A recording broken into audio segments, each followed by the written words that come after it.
Bună ziua, frumoși miraci! Bine ne revedem, dragii mei! Astăzi vom vorbi despre bănuți sau partea materială, tot ce cuprinde materialul din viața noastră și la sfârșit un pic câteva vorbe despre sănătate, să vedem cum se aspectează, fără să intrăm în amănunte, bineînțeles, decât așa la suprafață, da? Înainte să trecem la treabă, vreau să vă anunț că am activat subtitrările pe acest canal. La fiecare video de acum înainte veți găsi subtitrare, așadar dacă aveți prieteni care trăiesc în țări, nu știu, în țări unde se vorbește limba engleză, franceză, poloneză, bulgară, am activat foarte multe subtitrări. Acum depinde de țara în care se află fiecare. În momentul în care se deschide un video se poate accesa direct acea limbă a acelei țări. Cam asta e ceea ce vreau să vă anunț. Nu știu cât este de, hai să spunem așa, decentă traducerea, dar cel puțin probabil că se poate înțelege cât de cât, nu? Cred, nu știu, habar n-am cum funcționează subtitrările automate din YouTube. Ok. Nu mai am altceva de zis, începem să vedem care e treaba cu voi în această perioadă. Perioada va fi jumătatea lui mai, jumătatea lui iunie, pentru că deja suntem cam departe în luna mai. Începem. 9 de cupe, satisfacție, împăratul, wow, cavaler de monede, te văd destul de satisfăcut pentru o poziție pe care o vei câștiga sau poate afacerea merge mult mai bine în cazul în care ai o afacere, un proiect. Poate vorbim despre o promovare pentru unii dintre voi, vedem o mare satisfacție aici. Poziția împăratului ne arată faptul că în sfârșit prin faptul că ai fost perseverent, să spunem așa, n-ai stat pe loc, ai făcut pași mici, dar siguri, constructivi înspre ceea ce tu căutai din punct de vedere material. Vedem în sfârșit că în această perioadă se ajunge la acea poziție de lider pe care probabil ți-o doreai dintotdeauna, da? Foarte frumos. Rege de bâte, continuăm aici cu lideri, poziție de lideri, 4 de cupe, 7 de cupe. Ok, atenție, atenție, avem avertizare, 7 de cupe este o carte a dezamăgirii, este o carte a telenovelei pe care ne-o construim, e ca și cum ce poveste îți spui tu ție, dar este doar o iluzie. Atenție, pentru că ești între, nu știu dacă ești tu neapărat sau dacă în jurul tău se întâmplă astfel de dezamăgiri, adică persoanele din jurul tău te dezamăgesc într-un fel sau altul. Dacă este energia ta, atenție la dacă ți-ai dorit atât de mult această poziție de control, de dominare sau de lider, da, de șeful ăla, capul capurilor, nu, capul capetelor. Da, eu sunt cu... trebuie să mai glumim, dragii mei, să râdem în viața asta, dacă suntem doar serios și vai de capul nostru și de viața noastră, da? De aia, de multe ori fac aceste glume, din punct de vedere gramatical, le fac intenționat, că poate așa mai destind niște fețe, nu? Ok, dacă ești tu, după cum spuneam, și ai ajuns pe această poziție și ești foarte, foarte mândru și foarte satisfăcut de poziția în care ai ajuns, aici ar putea ca să, la scurt timp, după ce atingi această poziție, să te desumfli, pentru că nu este ceea ce tu cu adevărat visai. Aici va fi o deziluzie pentru unii dintre voi, da? E ca și cum dacă n-ați analizat foarte bine ce vreți cu adevărat, că tu ai vrut poziția de lider, da. În ce condiții? Niște condiții care au fost, hai să spunem așa, idealizate, da? În care, wow, dacă ajung eu aici pe poziția asta o să fiu cel mai tare din parcare, nimeni nu o să-mi zică nimic, dar ce să vezi, te regăsești aici față în față, face-to-face cu alt lider. Și aici e ca și cum nu încap doi șefi pe același scaun. Atenție la acest aspect pentru că te văd că te vei desumfla. Dacă iluziile astea au fost ale tale, da? Dacă nu sunt ale tale aceste iluzii și tu ai ajuns în această poziție și te simți foarte bine, foarte mândru de tine și așa mai departe, vedem o persoană care ar putea să te dezamăgească pentru că tu credeai în această persoană, poate era o persoană foarte apropiată ție, atenție, analizează bine, pentru că această persoană e posibil să fie, tu credeai că este prieten cu tine, dar această persoană are conotație egoistă și ori a optat pentru același scaun ca și tine și aici te va dezamăgi pentru că probabil nu, fiind egoist, ar putea să ajungă să calce pe cadavre. Poate să spună ceva despre tine aici, da? Să scoate niște minciunele și pe tine te văd desumflat din cauza acestei încrederi pe care tu i-ai hai zicem așa, ai înzestrat această persoană cu încredere și totuși va exista o dezamăgire din partea acestei persoane. Marea Preoteasă, 5 de cupe și 4 de spade. La capătul cărților avem 9 de bute. Îmi vine să spun că este o perioadă nu neapărat dificilă, dar este o perioadă încărcată. 9 de bute ne arată anumite obstacole în această perioadă, în ceea ce privește, mie îmi vine să zic tranziția, pentru că dacă tu aici ai avut un job în care, într-adevăr, eu nu văd schimbare de job, deci tu ești în același job, să mă înțelegi, da? Sau în aceeași afacere. În momentul în care tu înainte erai tot pe poziție de lider, dar erai unul mai așa, mai, hai să zicem, mai pe concret. Nu știu, făceai piesa, nu știu, făceai volanul la mașină. Habar n-am, dau și un exemplu tâmpit ca să încerc să concretez ce vreau să spun. Făceai un lucru foarte, foarte concret, da? Erai CTCist, nu știu. Da? La control, acolo să vezi dacă se făceau bine piesele la mașină.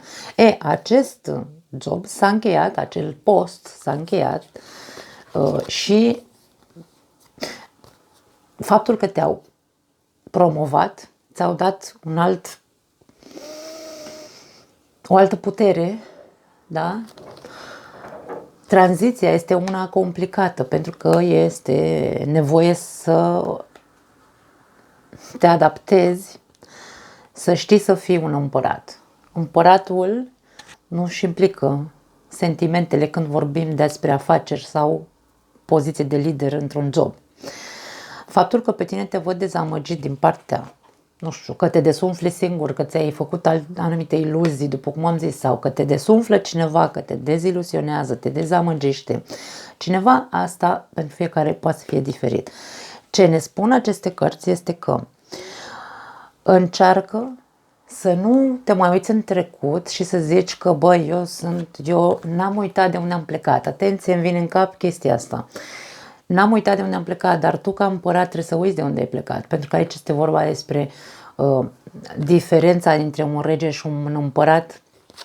Este că împăratul este liderul suprem care dacă și-ar implica o singură fațetă din el, da? Pentru că împăratul, la fel ca împărăteasa, înglobează cei 4 regi. Aici avem aspectați 2 regi, regele de bâte și regele de monede.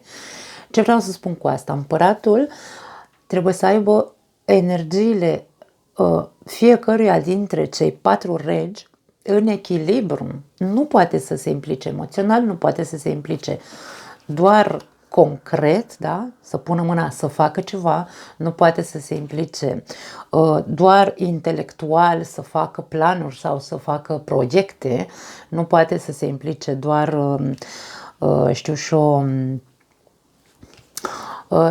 din punct de vedere al creativității și al impulsivității. Da? El trebuie să le aibă pe toate în echilibru. Și aici, când te văd dezamăgit și spui că eu n-am uitat de unde am plecat, uită de unde ai plecat. Asta ne spun aceste cărți.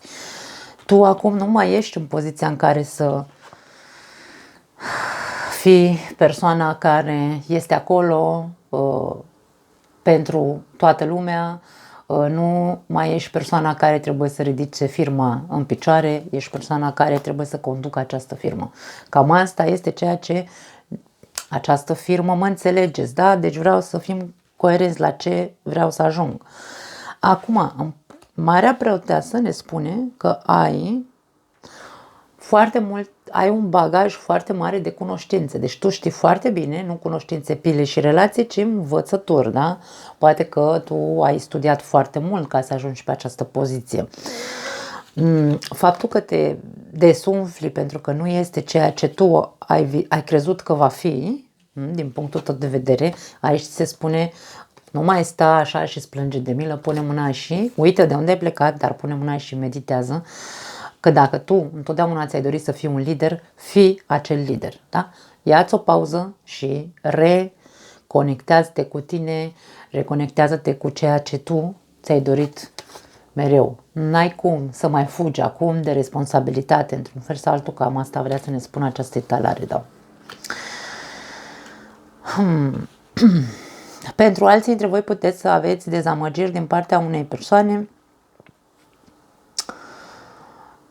Poate fi un șef, da? Dacă nu sunteți voi șefii, poate fi altcineva care este autoritate în fața voastră, o persoană cu care vă înțelegeați bine, dar dintr-o dată pare că a căzut într-o extremă și e ca și cum vorbește numai în dodi, nu înțelegi dacă ce spune e real sau nu, cumva te duci așa cu zăhărelul, să zicem, într-un fel sau altul.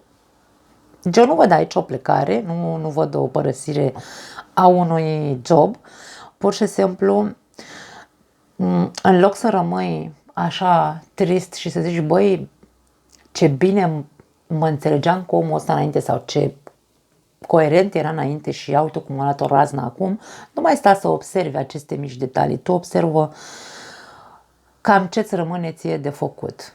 Aici e ca și cum câinii latră, ursul merge, da? Da? În loc să fii atent la, băi, cum era în trecut cu omul ăsta, nu știu, ce bine era și acum, ia uite-l, a luat o raznă, vorbește numai, nu știm ce ne așteaptă de mâine încolo. Din punctul ăsta de vedere este ca și cum tu nu neapărat să-ți vezi interesul, ci pur și simplu să-ți îndrepți atenția către, așa cum am zis, câinii latră, orice merge. Este o perioadă un pic tensionată, aș spune, nu foarte complicată, un pic tensionată, pentru ambele categorii despre care vorbeam mai devreme. Din punct de vedere al sănătății, dragii mei, văd foarte multe cupe aici. Atenție dacă ați căzut aici în butoiul cu melancolie pentru ce-o fi fost că s-a întâmplat în viața voastră din punct de vedere emoțional. Poate fi o cădere emoțională, poate fi o depresie pentru unii dintre voi și să cădeți în extrema adicțiilor. Șaptele de cupe ne poate vorbi despre o exagerare într-o anume adicție. În principiu aș spune băutură. De câte ori avem foarte multe cupe, când vorbim despre sănătate, putem să vorbim despre acest aspect. Este nevoie de disciplină pentru unii dintre voi să vă dați seama că ajungeți singuri să vă faceți rău cu această adicție. Dacă nu este o adicție a băuturii, este o adicție a plângerii de milă, a victimismului. În momentul în care cădem în acest butoi cu melancolie, după cum numesc eu cel puțin, da, cel puțin această combinație de două cărți, 4 și 5 de cupe, ne spune că unele persoane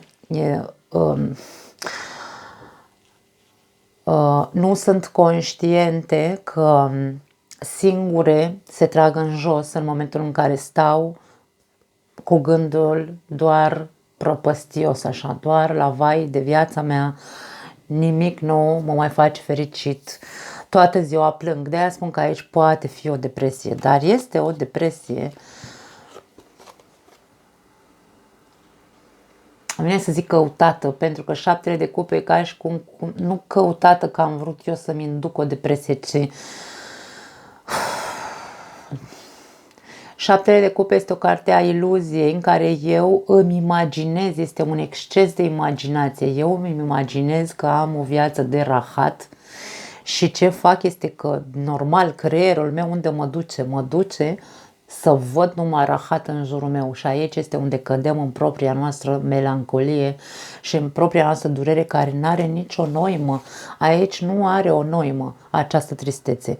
Te afectează din punct de vedere emoțional și din punct de vedere corporal. Da, perfect. Aici poate să fie persoane care zac la pat și nu se pot da jos din pat. Depresia îți dă o extenuare a corpului. Tu nu te mai poți da jos din pat, dar este incoerentă. Da? Imaginația te-a dus să vezi că ai o viață de rahat. Și îmi pare rău să vorbesc așa, dragii mei, dar trebuie să ne trezim, pentru că dacă îți spun că vai de tine, vai, tu stai așa cu capul în nori și te gândești la vai ce frumos ar fi fost dacă, nu știu ce, și să spun cuvinte frumoase, nu, eu prefer să zic că te gândești că ai o viață de rahat, punct. Și asta e, cui nu-i place de mine, nu putem să plăcem tuturor. Așadar eu mi-asum faptul că, există multă lume care nu mă înghite, nici cu lămâie. Asta e. Dar, dragii mei, cam asta este ceea ce vedem. Vedem persoană matură, vedem persoană, atenție, pot fi unii bărbați, pot fi bărbați foarte puternici, care cândva au fost niște șmecheri și acum să cadă rău de tot, da? Pot fi femei care, sau bărbați care sunt influențate de mame care îi duc în eroare, și le zice, vai mamă ce viață de rahat ai, vai de mine, și tu acum stai și mărești, exagerezi în mintea ta și zici, băi, mama are dreptate. Atenție că mama poate avea o influență pentru unii dintre voi. Sau să vă ziceți, am o viață de rahat la fel ca mama. Poate să fie o altă chestie și de aia aici să intri în acea buclă a melancoliei, a butoiului în care te neci aici. Da? Atenție, pentru că lumea asta emoțională pe negativ, care mai ales ne inducem singuri, este foarte, foarte periculoasă. Da? Nu pot să zic altceva din punct de vedere al sănătății, dragii mei. Aici este doar soluția la această invenție a minții tale, da? Că ai o viață de rahat, este să fii realist. Pune mâna și vezi cu ce exagerezi. Pune mâna și uite-te cumva cât de mult rău îți faci și faptul că tu nu-ți mai simți corpul și că atunci când trebuie să dai dimineața jos din pat te dor inclusiv tălpile și călcâiele și nu mai poate oasele, da? Picioarele tale nu mai pot susține corpul, greutatea corpului, pentru că e prea multă. Prea mult, da. Dar e prea mult al tău, așadar aici soluția este să pe mine deschizi ochii, să fii realist, să vezi ce-ți faci singur, da. Nu pot să zic altceva, îmi pare rău, dragii mei, nu mai am altceva pentru voi, vă pup. Ne vedem data viitoare. Ceau!